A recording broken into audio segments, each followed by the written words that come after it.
Hello everyone, Ben here and welcome to the first round in the Cooper Tyres USF 2000 Championship that we'll be taking on in iRacing.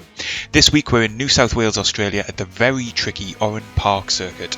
Practice was spent dialling in the brakes, which were locking up very easily here, and getting used to a circuit which generally feels very low grip and has a series of undulations and curbs that can easily pitch the car off the track.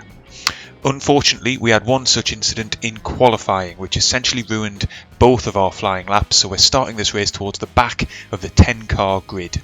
Every race this season is a 15-minute sprint race, so we don't have much time to make up positions, and the strength of field in this race is pretty high, so there's maybe a bit of a struggle as we get to grips with racing in this series for the first time.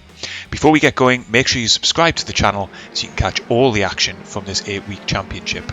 So we're just about getting going here on the rolling start, and look at that up ahead. 4th place man Flock makes an error, runs into the back of Edmondson, and they're both going to have to pit. And so as we now get going, that is going to give us 2 spots off the start straight away. So we're going to be up into a net 7th position, I think, as we're heading now down into the first corner for the first time. We're just going to try and keep it nice and clean and safe here. Fritton behind us is giving us plenty of room. He clearly doesn't want to get involved in anything, but look at that. We've got Patel up ahead running wide. There's a tiny bit of contact on the exit of the corner there, but we managed to make our way through. We left the door wide open, so we got down his inside and went right the way through. So that's going to be us up into a net 6th place, I believe. We'll find out at the end of this lap just exactly where the places have sorted themselves out. We're coming over the bridge now in the figure of 8 here at Oran Park, just trying to manage the understeer to get into that right-hander, and again now into the snaking, undulating section of the track with the car not up to temperature yet. This feels very, very skatey indeed, like the car might just get away from you at any point. The 2 cars up ahead racing pretty hard through here as we're just trying to remain safe, coming around to the end of the first lap, and as we do so, the car up ahead gets it all wrong, and he's just about missed out on collecting us as we come through to gain another spot in that first lap, which I think then is going to put us up into 5th position, and it does. So a pretty successful opening lap there. Let's take a little look back at some of the key highlights from that opening lap as we make our start then from the back of the grid. We come to take the racing line with Tritton just behind us. We're going to come round now into the left-hander, and Patel up ahead of us gets a very wide line. I don't know whether he's taking avoiding action or not, so we scoot down the inside and there is contact, and from that angle it doesn't look great. Let's have a look at it from his on board. Yes, you can see the car just up ahead of him means that he ends up running a bit deep and wide. He's coming round and then he gets tagged by us, and that will have come as a bit of a surprise to him. You can see here that he tries to keep going in the race, but he's clearly carrying some major damage. He comes into the right-hander here and he's just not able to get the car turned in, so he's going to have to get back to the pits and repair that damage. This final angle though I think shows you that it was really a racing incident. He's very unlucky, I think, to get that damage. We banged tyres really. He was very wide into that corner, so I think we had the right to go for that inside space. Here's the incident at the end of the lap as we just missed out on getting collected by the spinning car up ahead, and we in the end take 5th place from an action-packed first lap. We fast forward now a lap or 2 later as we're just settling into this race, and we're following behind Fuente up ahead in 4th in the green car. And as we're coming round this lap now, you'll notice up ahead he gets it wrong coming into this right and left section. He's going across the grass. That means he's going to be very slow rejoining. We hope he gets out of it, which in fairness to him he does. He makes sure that he takes avoiding action so as to not collect us upon coming back onto the track, and that is going to put us up into 4th place. So just by keeping our car on the track, by keeping nice and calm behind the wheel and just trying to get the car up to temperature as quickly as we can in this race, we've been able to make up some spots very, very rapidly indeed as we're just getting up to speed. We're not setting blindingly quick lap times at the moment, but that is in part just because the car is not ready to do those times. So there you see Fuente running wide. He's coming across the grass. We're going to appear stage right any second now, and there we are. We come around the left-hander and we make the spot.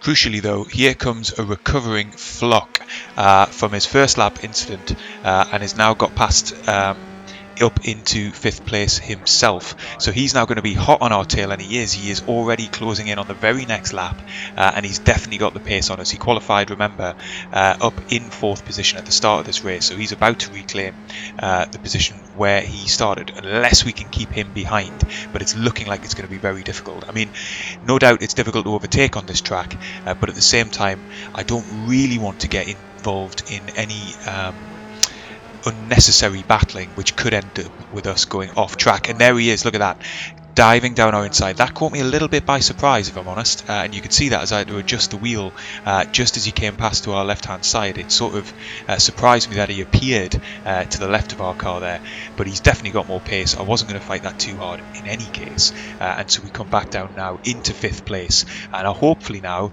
just going to be able to build a little bit of consistency. We've got a bit of a gap to De La Fuente behind us, who's now about 7 seconds further back. And so if we can now just get some consistency with it, but look at that up ahead, Flock nearly sending his car round us. He's clearly pushing like crazy to get back up the field and perhaps even challenge for a podium, although I suspect at this point in the race he's going to find that difficult because he's got a bit of a gap now to French, who's currently running in 3rd place. At this stage I was thinking, well, maybe we could follow Flock around the track and just keep with him, and maybe he could pull us along a little bit and just help us with our pace and consistency. Because as you'll see from this replay footage, although he's a little bit raggedy behind us as he's clearly pushing, he's definitely got some good pace here. The fact that he's been able to make his way through the field to get back on our rear wing so quickly. He makes a couple of attempts to get down our inside, which I actually think are ill-advised really. There's no way past in these corners, and you shouldn't really try. It's enough, I think, to just try and stick close. But there again, you see, he nearly loses his front wing and would definitely have caused us to have a big accident there, when there's just simply no room for 2 cars to go through those corners. But now he's closing in towards the end of the lap as we come round to the left hand final corner uphill, and he makes no bones about it, he's coming through, and he bullies his way past. Fair enough really, but it just goes to show how quick he is coming back through the pack. We're now skipping ahead then to the final couple of laps of the race, as in all honesty, from that point onwards we were running a fairly lonely race. We managed to get the car up to temperature, running some quicker laps, not blistering speed by any stretch of the imagination, as we come now past the back marker, and we nearly, as we're concentrating on the car to our left, take the wrong turn and take a right-hander instead of going straight ahead. Thankfully we didn't do that, as really now I'm just focused on bringing the car home. And that really was the purpose of this opening race in the championship. I hadn't raced this car competitively before this session, and so it was all about just getting a feel for how the car reacts under race conditions, getting it up to temperature, getting a bit of confidence to push.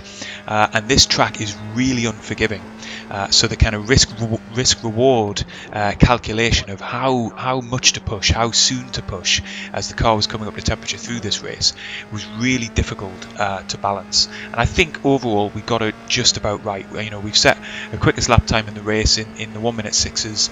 I think we could probably go a little bit faster, but given the aim really is to get to the end and bank some championship points in this opening race and just get our experience levels up in this championship, I think it was right really to focus on that rather than kind of pushing for ultimate speed in every single lap.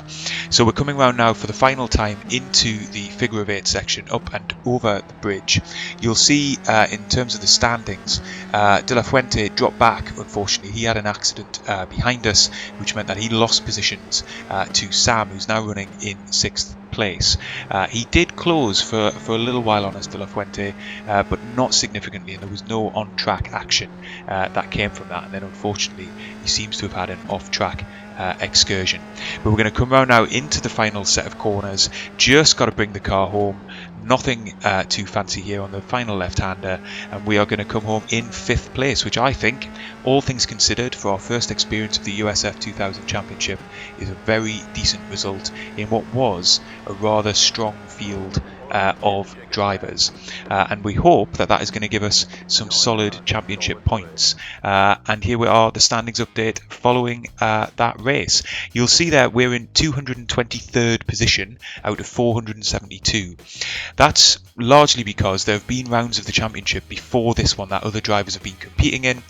We're obviously entering the championship new here for this round, but the good news is in iRacing you lose your 4 slowest championship rounds out of your final point standings, so we in the end will catch back up because we've only missed 4 races from the season. We've also made some solid early gains in terms of our iRating and safety rating. So there we are, the first race of our season in the USF 2000 Championship. I hope you've enjoyed it. If you have, leave a like, subscribe to the channel, and we'll be back very shortly for the next round in the championship, an oval race at the USA International Speedway. I'll see you there.